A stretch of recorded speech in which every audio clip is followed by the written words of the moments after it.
शहरातील प्रदूषणात घट व्हावी या उद्देशातून शहरातील महामार्गांच्या रस्त्यांलगत तसंच दुभाजकांमध्ये बांबूंची लागवड करण्याचा निर्णय ठाणे महापालिकेच्या वृक्ष प्राधिकरण विभागानं घेतला आहे. या उपक्रमाची तरतूद ठाणे महापालिका अर्थसंकल्प 2026-27 मध्ये करण्यात आली असून या कामाला काही ठिकाणी सुरुवातही झाली आहे. बांबू लागवडीमुळे हवेतील गुणवत्ता सुधारण्यासह ध्वनी प्रदूषण नियंत्रण राहण्यासही मदत होते. या पार्श्वभूमीवर ठाणे महापालिकेनं 2026-27च्या वर्षात बांबू प्रजातीची 50,000 झाडे लावण्याचा निर्णय घेतलाय. या उपक्रमाची तरतूद यंदाच्या अर्थसंकल्पात करण्यात आली आहे. प्रत्यक्षात या बांबू लागवडीला शहरात सुरुवात झाली आहे. आतकोली येथील घनकचरा व्यवस्थापन प्रकल्प परिसरात बांबू प्रजातीच्या 5,000 झाडांची लागवड करण्यात आली आहे. त्यापाठोपाठ आता ठाणे तसंच घोडबंदर भागातील महामार्गाच्या रस्त्यालगत तसंच दुभाजकांमध्ये बांबूची लागवड केली जाणार असल्याची माहिती वृक्ष प्राधिकरण विभागानं दिली आहे. या निर्णयानुसार आनंदनगर ते कोपरी पूल ते माजिवडा रस्त्यालगत तसंच दुभाजक माजिवडा ते गायमुखपर्यंतचा दुभाजक या ठिकाणी बांबूंची लागवड करण्यात येणार आहे. काही ठिकाणी रस्त्याच्या कडेला 30 फुटी तर दुभाजकांमध्ये 7 ते 8 फुटी बांबूंच्या हिरव्या भिंती उभारल्या जाणार आहेत. घोडबंदर भागात दुभाजकांमध्ये बांबू लागवडच्या कामाला सुरुवात झाली आहे.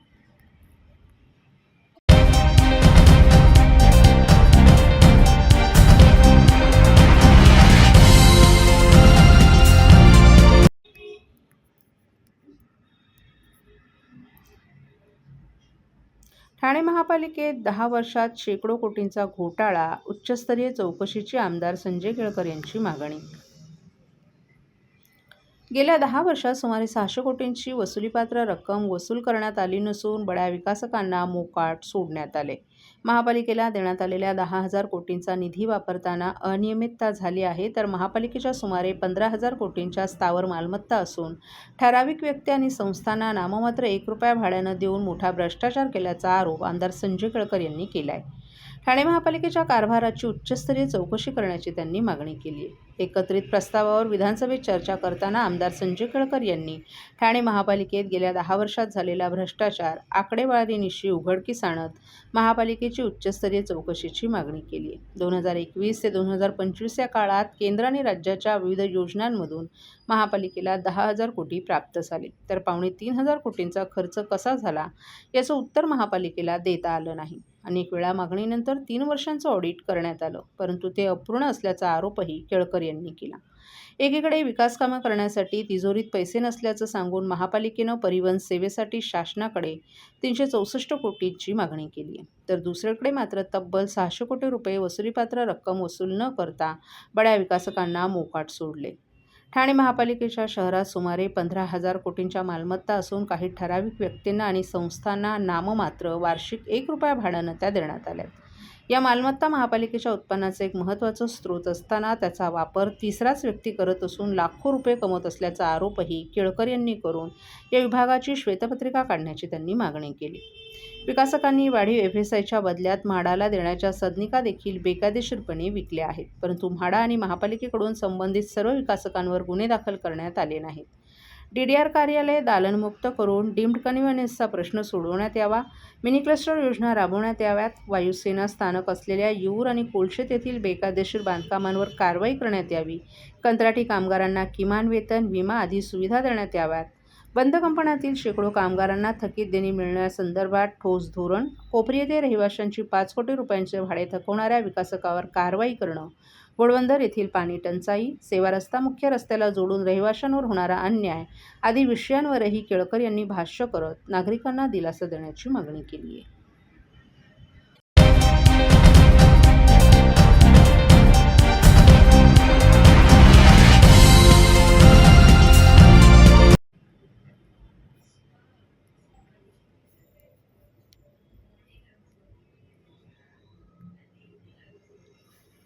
धर्मवीर श्री आनंद दिघे प्रतिष्ठानच्या चैत्र नवरात्र उत्सवात अभंग रिपोस्टमधून संत परंपरेची शिकवण.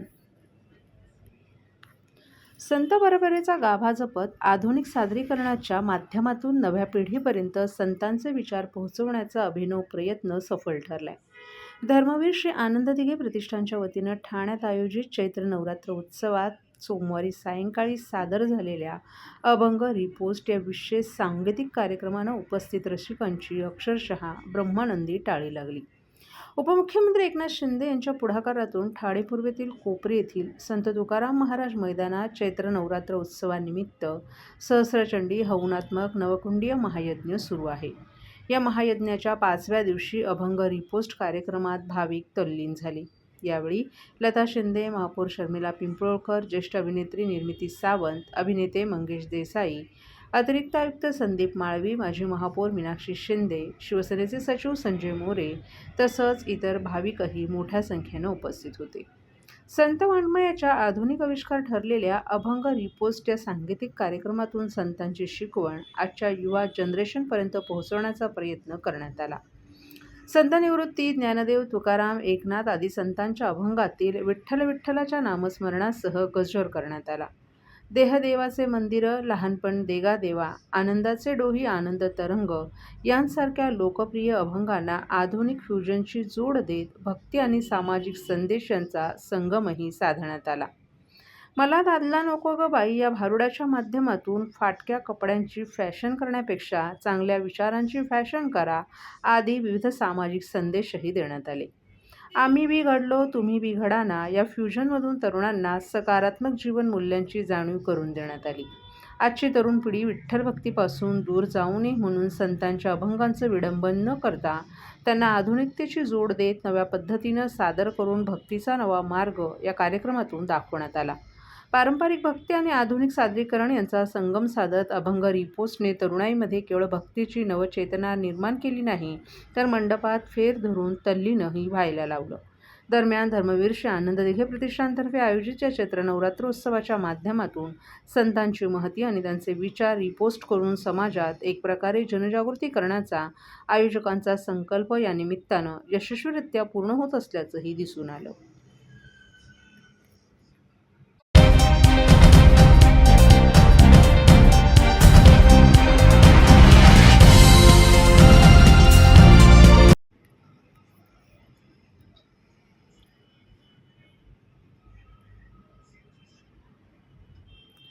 कोणतेही करवाढ नसलेला 6,221 कोटी 12 लाख कोटींचा अर्थसंकल्प पालिका आयुक्त सौरभ राव यांनी महापौर शर्मिला पिंपळकर यांना केला सादर.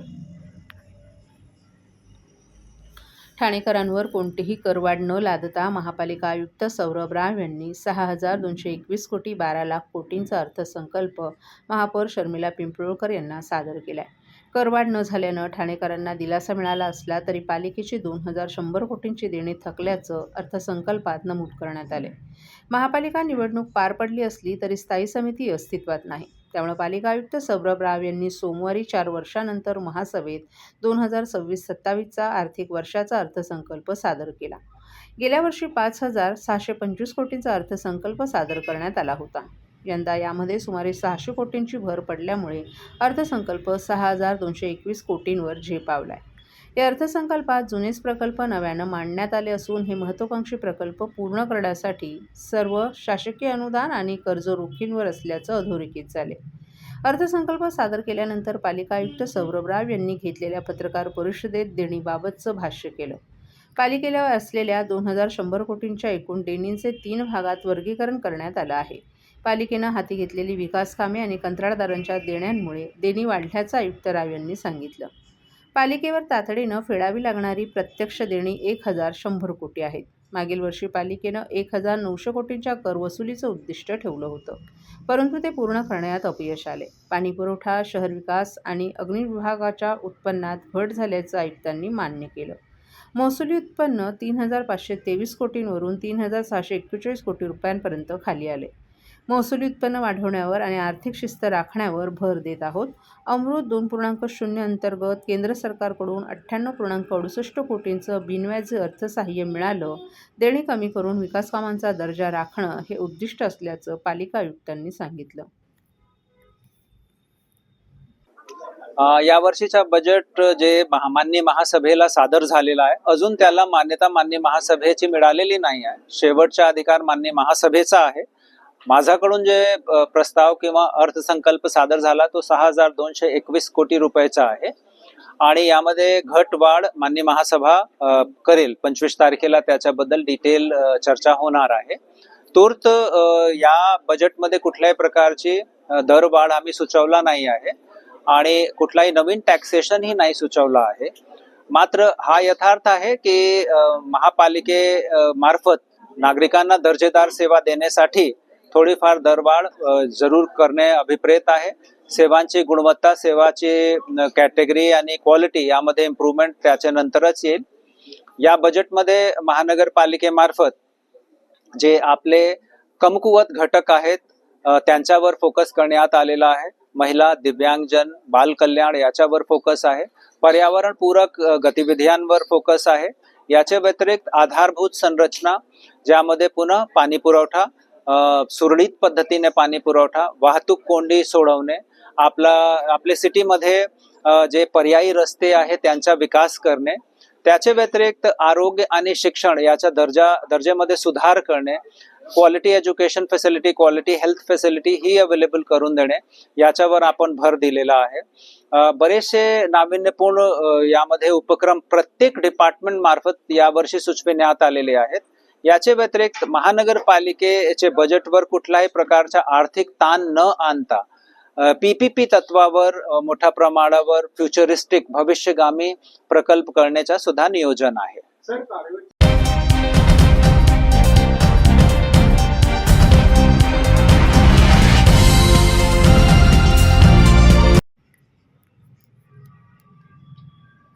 ठाण्यात चैत्र नवरात्र उत्सवाचा जल्लोष, जांभळी नाका रंगला गुजराती दांडिया रास गरबा. आनंद चॅरिटेबल ट्रस्टच्या वतीनं जांभळी नाका येथील श्री छत्रपती शिवाजी महाराज मैदानावर आयोजित चैत्र नवरात्र उत्सव भक्ती व कला महोत्सवात उत्सवाचा 5वा दिवस मोठ्या उत्साहात साजरा झाला. निलेश ठक्कर प्रस्तुत गुजराती दांडिया रास गरबा कार्यक्रमानं संपूर्ण मैदान भक्ती आणि नृत्याच्या रंगात न्हाऊन निघालं होतं.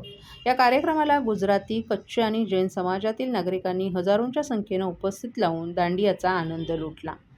या महोत्सवाच्या 5व्या दिवशी वैष्णवाचार्य परमपूज्य 108 श्री दुर्मिल कुमारजी महोदय यांची विशेष उपस्थिती लाभली. त्यांच्या हस्ते समाजातील विविध स्तरावर उल्लेखनीय कार्य करणाऱ्या गुजराती, कच्ची आणि जैन समाजातील मान्यवरांचा विशेष सत्कार करण्यात आला. अनिरुद्ध माखेचा, शैलेश सावला, हसमुख सत्रा, दामजीबाई जबुवाणी, चिराग छेडा, कमलेश छाडवा, बजरंग नाईक, विशाल अनडा, दिव्या जोशी गणात्रा आणि मूलचंद लक्ष्मीचंद गाला आदींना सन्मानित करण्यात आलं. तसंच शिवसेना उद्धव बाळासाहेब ठाकरे पक्षाचे विरोधी पक्षनेते अंबादास दानवे यांनीही या महोत्सवाला भेट दिली. त्यांनी जय अंबे मातेच्या दरबारात देवीची पूजा आणि आरती करून आशीर्वाद घेतले.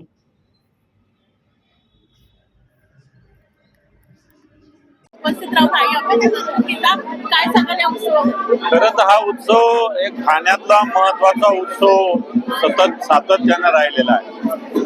चैत्र महिना म्हणजे खऱ्या अर्थानं नवीन हिंदू नववर्षाची सुरुवात आहे आणि त्यात हा नवरात्री, चैत्र नवरात्र खऱ्या अर्थाने ही ऊर्जा देवता आहे, शक्ती देवता आहे. तिचं पूजन आज या 9 दिवस केलं जातं.